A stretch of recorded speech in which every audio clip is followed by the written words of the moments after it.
Bienvenidos y bienvenidas a esta etapa del recorrido por el museo.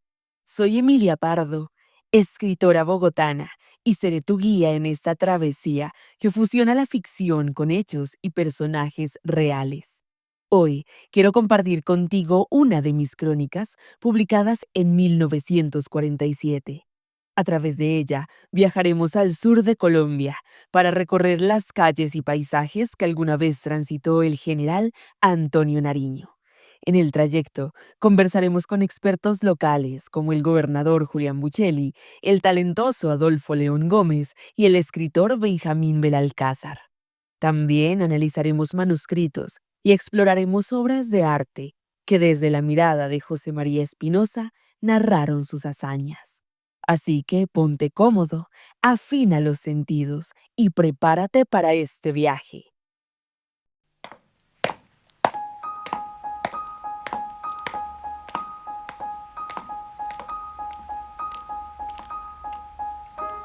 Bogotá. Fecha 25 de octubre de 1952. Recientemente me llamó la atención la gran cantidad de plazas que han sido nombradas en honor a Bolívar. Ejemplos notables incluyen la plaza principal de Tunja, Popayán, Armenia y nuestra querida capital. Si bien es indiscutible que Simón Bolívar es reconocido como un héroe nacional por su rol crucial en la independencia de nuestros territorios, figuras como la del general Antonio Nariño parecen ir desvaneciéndose, eclipsadas por el peso de las victorias militares y la gloria de las batallas. ¿Estamos acaso olvidando a quienes armados, no solo con la espada, sino también con la pluma y un fervor republicano, fueron los verdaderos impulsores de los ideales de libertad? Impulsada por esta reflexión, decidí emprender un viaje al departamento de Nariño, tierra distante de los centros de poder, pero que con legítimo orgullo lleva el nombre de uno de nuestros más grandes próceres. Mi objetivo no era solo conocer el vínculo de esta región con el hombre que fue el precursor de nuestra independencia, sino también tratar de comprender el legado complejo que dejó, marcado tanto por la gratitud como por el rechazo de sus propios contemporáneos. Mi investigación comenzó en Bogotá con el estudio de las memorias de José María Espinosa, destacado pintor, cronista y soldado santafereño, que desde muy joven se unió a la causa independentista, participando en varias de las batallas libradas por Antonio Nariño.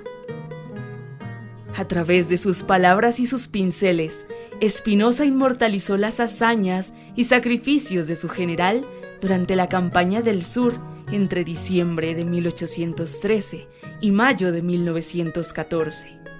Las campañas tenían el firme propósito de desalojar a las fuerzas realistas del sur de la Nueva Granada, en particular de la provincia de Popayán y las inmediaciones de Pasto, con el fin de llegar a Quito y consolidar la independencia. Su relación junto con las pinturas no solo destaca la valentía de Nariño, sino también las numerosas adversidades que enfrentó, muchas veces traicionado por las circunstancias y por las mismas regiones. Me impresionó profundamente saber que durante mucho tiempo la figura de este precursor no fue bien recibida en el departamento de Nariño. Las razones para esta animadversión eran diversas y no existía una explicación única. Algunos no le perdonaban que este prócer nacional intentara atacar la ciudad en aquellos años. Otros lo veían como un prisionero de guerra, símbolo de la valentía de los pastusos. Algunos creían que su intención era incendiar y destruir la ciudad si ésta no se rendía a los patriotas, mientras que otros incluso lo calificaban de irreligioso.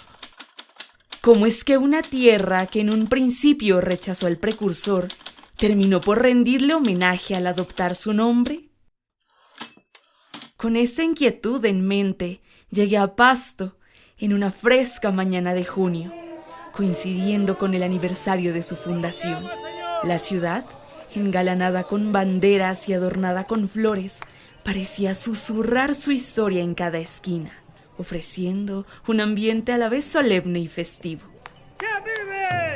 Mi primera parada fue la Plaza Central, donde me sorprendió descubrir que la estatua que dominaba el espacio no era el tradicional busto de Bolívar, sino una figura de Antonio Nariño. Este hallazgo despertó en mí nuevas preguntas que me llevaron al Archivo Histórico Municipal. Entre pergaminos y documentos amarillentos encontré la clave que marcó el inicio del departamento en el año 1904. Es importante recordar que en las últimas décadas del siglo XIX, diversos hombres de letras y políticos del sur buscaron separarse del departamento conocido como el Gran Cauca. Ello con el objeto de alcanzar la autonomía administrativa y política para su región. Este movimiento, conocido como decimismo, en alusión a la creación del 10º departamento, sigue siendo un símbolo de victoria y orgullo para los pastusos. Una carta particularmente fascinante, enviada por Adolfo León Gómez en 1903, reflejaba las discusiones de aquellos tiempos. Las palabras «Aquí tenéis al general Nariño», evocadas por el autor, describen cómo la altivez de Nariño, incluso en su condición de prisionero, logró transformar el rechazo inicial de los pastusos en respeto y admiración.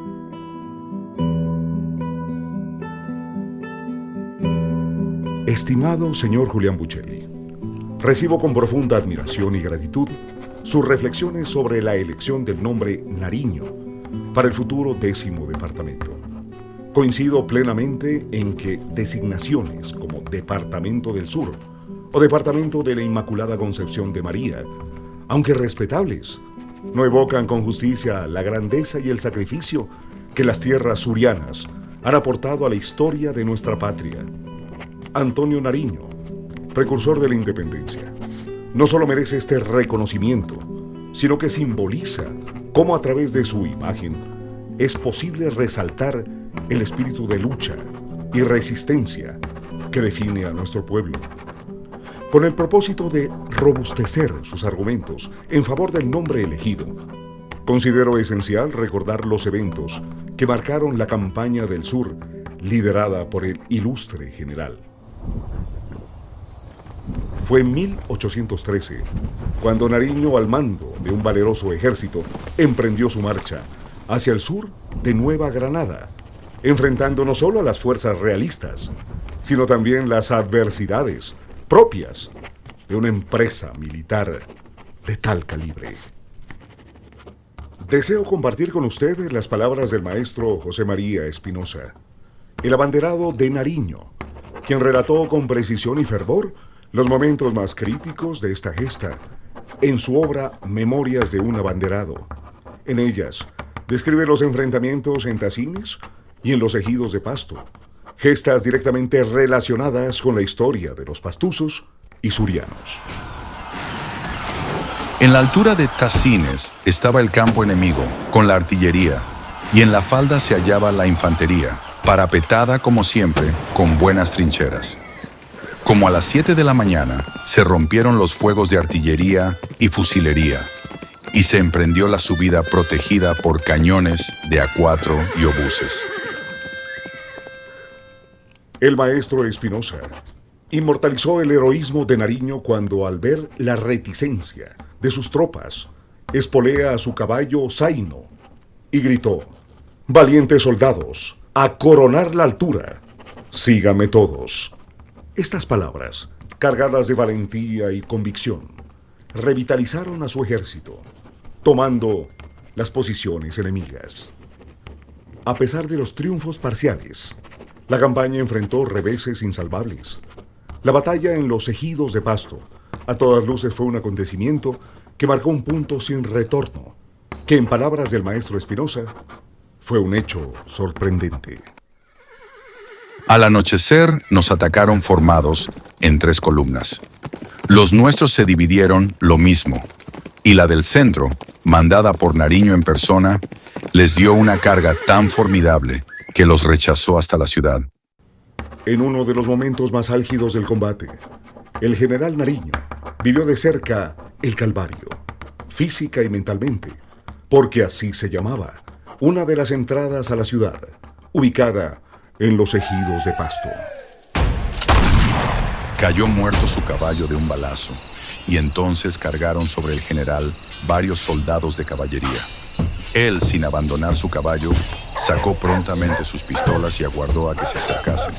Cuando iban a hacerle fuego, les disparó simultáneamente, cayendo muerto uno de los agresores. La superioridad enemiga obligó al general a retirarse, exhausto, con sus municiones agotadas y reducido a un puñado de hombres. Enfrentó su captura. Fue llevado prisionero a Pasto, donde, según se cuenta, confesó altivamente su identidad desde un balcón, enfrentando con dignidad los vituperios de sus captores pastusos. La captura de nuestro general Nariño fue un golpe devastador para el movimiento independentista. Sin embargo, su resistencia y su carácter indomable inspiraron a las generaciones que continuaron la lucha hasta alcanzar la libertad definitiva años después. Mi estimado señor Buccelli, espero que este reencuentro extraído de la memoria de un testigo fiel como el maestro Espinosa fortalezca su causa. Al honrar su nombre, no solo rendimos tributo a un hombre, sino también a los valores que representan lo más noble de nuestra identidad nacional. Su fiel seguidor, Adolfo León Gómez.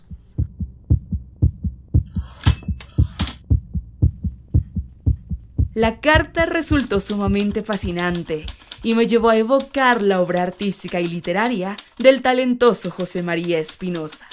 Sin embargo, lo que verdaderamente capturó mi interés fue descubrir, a través de múltiples cartas y publicaciones, la profunda admiración que algunos pastusos sentían por Nariño. Continué inmersa en la exploración de documentos y periódicos antiguos hasta que encontré una misiva de Benjamín López. En ella se revela una perspectiva singular sobre el general Nariño y la compleja relación que mantuvo con la ciudad de Pasto. Pasto, enero de 1917. Muy estimado señor Francisco Albán Paz, gobernador del departamento de Nariño. Aunque el ilustre Antonio Nariño da nombre a nuestro querido departamento, no debemos olvidar que la imagen de este como un héroe idealizado dista de la realidad del hombre. Nariño, como todos nosotros, estuvo marcado por las virtudes y aciertos, pero también por errores y defectos que lo humanizan y enriquecen su legado histórico. Al recorrer la plaza central de Pasto y observar la estatua que, desde su centro, contempla a los habitantes y visitantes, no puedo evitar recordar las dificultades que supuso su instalación y la resistencia inicial de los pastusos para identificarse con la figura del prócer. Los pastusos, pueblo orgulloso y valiente, no compartían la visión de los cronistas e historiadores nacionales perpetuados sobre Nariño. Esto me llevó a recordar las palabras de nuestro amigo don Pereira Gamba. Algo se ha conseguido, o mejor dicho, se consiguió hace algunos años en pro de la mejora urbana. Pero, ¿con qué trabajo? Para transformar la plaza principal de Pasto en un parque, se luchó con toda clase de resistencias.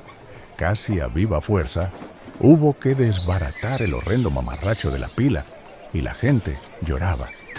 Cuando más tarde, en 1911, se erigió la estatua de Nariño, en el lugar que ocupaba la pila española, muchos pastusos gritaban: «Es la estatua del diablo», y la policía tuvo que custodiarla hasta que la gente se acostumbró a verla. La relación entre Nariño y los Pastusos siempre estuvo marcada por tensiones. Durante la independencia, este pueblo, defensor de la causa realista, se opuso con firmeza a la incursión de las fuerzas patriotas comandadas por el general. Aunque algunos han intentado justificar esta postura calificando a los pastusos como incivilizados o belicosos, la realidad es más compleja y refleja un choque de valores y perspectivas. No es cierto, como afirman algunas versiones, que los pastusos hayan solicitado la cabeza de Nariño durante su captura. Esta idea es una calumnia. Como bien recuerda el respetado intelectual y presbítero Benjamín Belalcázar, fueron otros quienes, a través de injurias, convencieron a los habitantes de que Nariño venía a destruir la ciudad. Sin embargo, una frase bastó para cambiar la perspectiva de nuestros paisanos. Aquí tienen al general Nariño. Esta frase transformó el rechazo inicial en admiración y respeto por la valentía del entonces prisionero. Desde ese entonces logramos un vínculo único con Antonio Nariño, no solo por el sacrificio de nuestros antepasados que murieron luchando por cada bando en disputa por la independencia, sino por el gesto sublime de entregarse con dignidad y valentía. Mientras algunos pastusos ven en Nariño y en su estatua la representación de un prisionero patriota que sucumbió al poder y valentía de nuestros coterráneos, otros lo ven como el ejemplo de nuestros valores, la defensa de causas justas y la preservación de la religión. O como escribió el buen hombre Jorge Buendía, pedagogo y director de la Escuela Normal de Varones de Pasto. Amemos a Nariño, porque él también nos representa. Él es nosotros. En su admirable personalidad hallamos todas las virtudes y todas las pujanzas de nuestra alma nacional.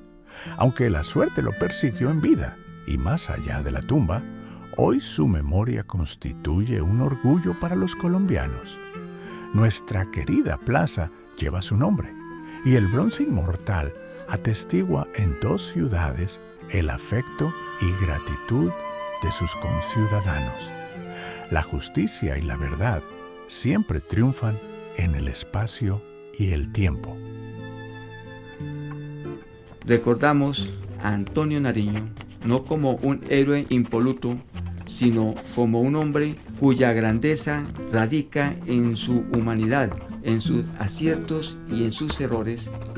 Su legado nos invita a aprender y a recordar que incluso las figuras más emblemáticas son, en última instancia, reflejo de nuestras propias contradicciones y aspiraciones. Con admiración y respeto, Benjamín López. Tras mi largo recorrido de archivos, cartas y recuerdos, y adentrarme en las historias que las gentes del sur custodian con tanto celo, descubrí que el legado de Antonio Nariño va más allá de los hechos heroicos que los libros de historia suelen narrar.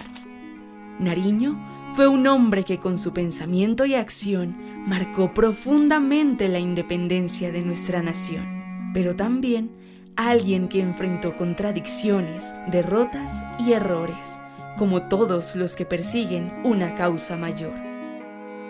En cada rincón de Pasto, en sus plazas y calles, percibí la complejidad de su relación con este pueblo, que tras años de rechazo, encontró en él una figura de respeto y admiración. Allí se tejió una historia que, más que un relato épico, es un espejo de nuestra propia humanidad, la capacidad de aprender, reconciliarse y reconocer la grandeza incluso en la adversidad. Con esta última reflexión concluyo mi travesía, comprendiendo que este viaje no solo me permitió adentrarme en el legado de Nariño, sino también reconocer la fortaleza y la convicción de la gente del sur, en su resistencia y en el tributo que rinden al general.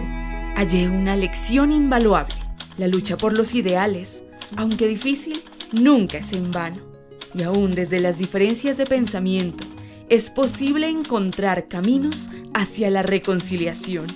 Aunque la historia a veces parece dejar en el olvido a algunos de nuestros grandes hombres, el espíritu de Nariño sigue vivo en las montañas y valles del sur, como un faro brillante que continúa orientando a esta región hacia el futuro.